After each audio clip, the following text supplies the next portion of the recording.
ਸਵਾਗਤ ਕਰਦੇ ਹਾਂ ਤੁਹਾਡਾ। ਅਸੀਂ ਆਪਣੇ YouTube ਚੈਨਲ ਦੇ ਉੱਤੇ ਬਹੁਤ ਸਾਰੇ ਕੈਂਡੀਡੇਟਸ ਦੇ ਬਾਈ ਦੇ ਮੇਰੇ ਮੈਸੇਜ ਆ ਰਹੇ ਸੀ ਕਿ ਵੀਰੇ ਕੱਟ ਆਫ ਦੀ ਤੁਸੀਂ ਵੀਡੀਓ ਬਣਾਓ ਅਤੇ ਕਿੰਨੀ ਕੱਟ ਆਫ ਕਲਰਕ ਦੇ ਵਿੱਚ ਦੇਖਣ ਨੂੰ ਮਿਲੇਗੀ। ਅਤੇ ਮੈਂ ਤੁਹਾਨੂੰ ਬਿਲਕੁਲ ਸਟੀਕ ਜਾਣਕਾਰੀ ਹੈ ਜਿਹੜੀ ਉਹ ਦੇਣ ਦੀ ਕੋਸ਼ਿਸ਼ ਕਰਦਾ ਕਿ ਜਿਵੇਂ ਕਿ ਤੁਹਾਨੂੰ ਪਤਾ ਹੀ ਹੈ ਕਿ PSSB ਨੇ ਹੁਣੇ ਹੀ ਕਲਰਕ ਭਰਤੀ ਵਾਸਤੇ ਰਿਜ਼ਲਟ ਹੈ ਜਿਹੜਾ ਕਿ ਉਹ ਅਲੋਟ ਕਰ ਦਿੱਤਾ ਹੈ ਅਤੇ ਸਾਡੀ ਕੱਟ ਆਫ ਵੀ ਬਿਲਕੁਲ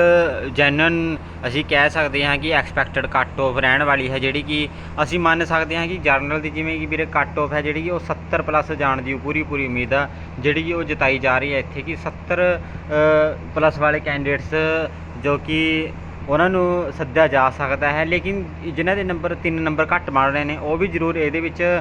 ਇਨਵੋਲਵ ਹੋ ਸਕਦੇ ਨੇ, ਕਿਉਂਕਿ ਅਜੇ ਟਾਈਪਿੰਗ ਟੈਸਟ ਹੋਣਾ ਹੈ ਅਤੇ ਬਹੁਤ ਸਾਰੇ ਕੈਂਡੀਡੇਟਸ ਦੀ ਟਾਈਪਿੰਗ ਵਿੱਚ ਅੱਧੀ ਤਿਆਰੀ ਨਹੀਂ ਹੁੰਦੀ ਪੰਜਾਬੀ ਟਾਈਪਿੰਗ ਦੀ, ਤਾਂ ਉਹ ਇਹਦੇ ਵਿੱਚ ਰੁੜ ਸਕਦੇ ਨੇ। ਤਾਂ ਦੂਜੀ ਗੱਲ ਇਹ ਹੈ ਕਿ ਜਰਨਲ ਤੋਂ ਬਾਅਦ ਜੇਕਰ ਅਸੀਂ ਗੱਲ ਕਰੀਏ OBC ਦੀ, ਤਾਂ OBC ਦੀ ਵੈਸੇ ਤਾਂ ਜੈਨੂਅਨ ਗੱਲ ਇਹ ਹੈ ਕਿ OBC ਦੀ ਕੱਟ ਆਫ ਪੰਜਾਬ ਵਿੱਚ ਜਰਨਲ ਤੋਂ ਵੀ ਵੱਧ ਜਾਂਦੀ ਹੈ, ਲੇਕਿਨ ਇੱਥੇ ਅਸੀਂ ਇੱਕ ਤਰ੍ਹਾਂ ਦੇ ਨਾਲ OBC ਦੀ ਕੱਟ ਆਫ ਜਿਹੜੀ ਉਹ ਘੱਟ ਅਸੀਂ ਇੱਥੇ ਦੱਸੀ ਹੈ ਕਿ ਤੁਸੀਂ ਮੰਨ ਸਕਦੇ ਹੋ ਕਿ 67 ਪਲੱਸ ਤੋਂ ਉੱਪਰ ਵਾਲੇ ਕੈਂਡੀਡੇਟਸ, ਜਾਂ ਫਿਰ ਤੁਸੀਂ 2 ਘੱਟ ਕਰ ਲਓ ਇਹਦੇ ਤੋਂ 65 ਜਾਂ 66 ਤੋਂ ਵੱਧ ਵਾਲੇ ਕੈਂਡੀਡੇਟਸ ਉਹਨਾਂ ਨੂੰ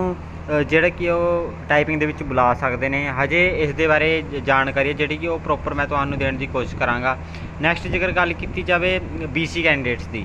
ਤਾਂ BC ਕੈਂਡੀਡੇਟਸ 65 ਪਲੱਸ 64 ਪਲੱਸ ਮੰਨ ਸਕਦੇ ਹੋ ਤੁਸੀਂ, ਇਹ ਕੈਂਡੀਡੇਟਸ ਹੋ ਜਾਣਗੇ। ਹੁਣ ਗੱਲ ਹੈ SC ਦੀ, ਤਾਂ SC ਦੀ ਅਸੀਂ ਕੱਟ ਆਫ ਮੰਨ ਕੇ ਚੱਲਦੇ ਹਾਂ ਜੀ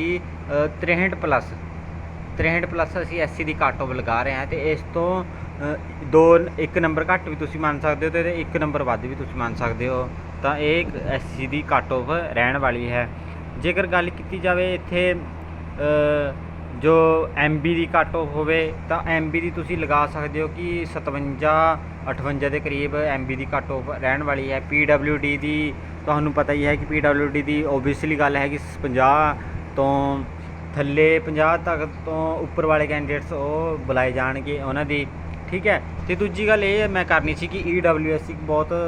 ਵੱਡੀ ਜਿਹੜੀ ਕਿ ਉਹ ਹੈ ਜਰਨਲ ਕੈਂਡੀਡੇਟਸ ਦੇ ਵਿੱਚ EWS, ਤਾਂ EWS ਵਾਲੇ ਕੈਂਡੀਡੇਟਸ ਬਾਈ ਉਹਨਾਂ ਦੀ ਕੱਟ ਆਫ ਹਾਈ ਜਾਊਗੀ, ਤਾਂ 69 ਪਲੱਸ ਵਾਲੇ ਕੈਂਡੀਡੇਟਸ ਜਿਹੜੇ ਕਿ ਉਹ ਜਾ ਸਕਦੇ ਨੇ, ਠੀਕ ਹੈ। ਕਿਉਂਕਿ ਪੋਸਟਾਂ ਵੀ ਇੰਨੀਆਂ ਜ਼ਿਆਦਾ ਨਹੀਂ ਸੀ, ਕਿਉਂਕਿ 2021 ਦੇ ਕਲੈਰੀਕਲ ਦੇ ਵਿੱਚ ਪੇਪਰ ਵੀ ਹੋਇਆ ਸੀ, ਤਾਂ ਉਹਦੇ ਵਿੱਚ 3000 ਪਲੱਸ ਪੋਸਟਾਂ ਸੀਗੀਆਂ ਜਿਹਦੇ ਵਿੱਚ ਬਹੁਤ ਸਾਰੇ ਕੈਂਡੀਡੇਟਸ ਭਰਤੀ ਹੋ ਗਏ ਸੀ। ਲੇਕਿਨ ਇਸ ਭਰਤੀ ਦੇ ਵਿੱਚ ਪੋਸਟਾਂ ਵੀ ਥੋੜ੍ਹੀਆਂ ਘੱਟ ਨੇ, ਲੇਕਿਨ ਕੱਟ ਆਫ ਜਿਹੜੀ ਉਹ ਜ਼ਿਆਦਾ ਜਾਣ ਦੀ ਪੂਰੀ ਉਮੀਦ ਹੈ ਜਿਹੜੀ ਉਹ ਰਹਿਣ ਵਾਲੀ ਹੈ ਇੱਥੇ। ਅਤੇ ਉਮੀਦ ਕਰਦਾ ਕਿ ਤੁਹਾਨੂੰ ਵੀਡੀਓ ਚੰਗੀ ਲੱਗੀ, ਵੱਧ ਤੋਂ ਵੱਧ ਸ਼ੇਅਰ ਕਰੋ, ਲਾਈਕ ਕਰੋ, ਸਬਸਕ੍ਰਾਈਬ ਕਰੋ ਚੈਨਲ ਨੂੰ, ਅਤੇ ਸਾਡੇ ਚੈਨਲ ਨਾਲ ਬਣੇ ਰਹੋ। ਅਸੀਂ ਇਸ ਤਰ੍ਹਾਂ ਹੀ ਵੀਡੀਓ ਜਿਹੜੀ ਕਿ ਉਹ ਲਿਆਉਂਦੇ ਰਹਾਂਗੇ। ਧੰਨਵਾਦ।